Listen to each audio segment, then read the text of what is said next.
પર આવી રહેલી સૌથી ભયાનક આકાશી આફતનો સામનો કરવા હવામાન વિભાગની તાજી અને કડક આગાહી મુજબ આગામી 48 થી 72 કલાક સમગ્ર ઉત્તર, મધ્ય અને પશ્ચિમ ગુજરાત માટે અત્યંત નાજુક અને ભયજનક રહેશે, જેને પગલે રાજ્ય સરકાર અને આપત્તિ વ્યવસ્થાપન તંત્ર દ્વારા હાઈ એલર્ટ જાહેર કરી દેવામાં આવ્યું છે। અરબી સમુદ્રમાં એક અતિ શક્તિશાળી ડીપ ડિપ્રેશન અને બંગાળની ખાડીમાં નવી લો પ્રેશર સિસ્ટમ સક્રિય થતા ગુજરાત તરફ મુશળધાર વરસાદ ખાબકાવતી મોટી સિસ્ટમ ખૂબ ઝડપથી આગળ વધી રહી છે। તોફાની પવન અને આકાશી વીજળીના ભયાનક કડાકા સાથે ગમે તે ઘડીએ ધોધમાર વરસાદ તૂટી પડે તેવી પૂરેપૂરી શક્યતા છે।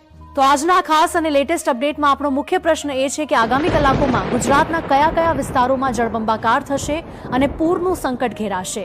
તેની સાથે જ હવામાન નિષ્ણાત અંબાલાલ પટેલ તથા અશોકભાઈ પટેલે આવનારા દિવસોમાં આવનાર સંભવિત વાવાઝોડા અને વરસાદી સ્પેલ માટે શું મોટી અને ચિંતાજનક ચેતવણી આપી છે।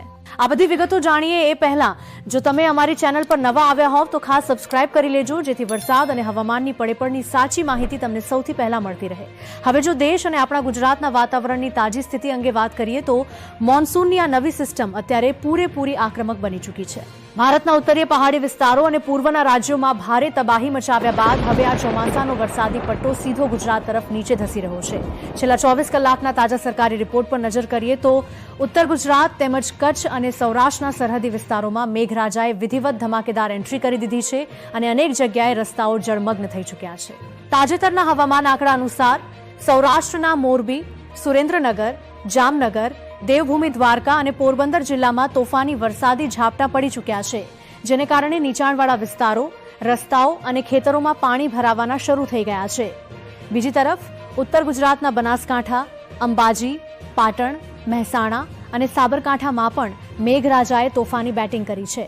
દરિયાકાંઠા અને પહાડી વિસ્તારોની આખી પટ્ટી પર સતત કાળા ડિબાંગ વાદળો ઘેરાયેલા છે અને અંધારપટ જેવો માહોલ જામ્યો છે। આટલા ઘનઘોર વાદળો હોવા છતાં તમારા વિસ્તારમાં માત્ર અસહ્ય બફારો જ કેમ અનુભવાય છે? ઘણા લોકોના મનમાં આ સવાલ થઈ રહ્યો છે।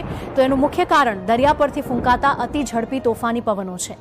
વાતાવરણમાં પવનની સ્પીડ વધારે હોવાને લીધે ભેજવાળા વાદળો એક જગ્યાએ રોકાઈ શકતા નથી અને વરસ્યા વગર જ આગળ ફેંકાઈ જાય છે, જેથી અસહ્ય ગરમી અને બફારો અનુભવાય છે। પરંતુ હવામાન વિભાગના મતે આગામી કલાકોમાં પવનની ગતિ ધીમી પડશે, જેથી આ વાદળો એક જ જગ્યાએ ઘનઘોર બનીને મુશળધાર વરસવાનું શરૂ કરી દેશે। હવામાન વિભાગની તાજી આગાહી મુજબ આવનારા કલાકોમાં આ વરસાદી રાઉન્ડ વધુ ભયાનક બનશે।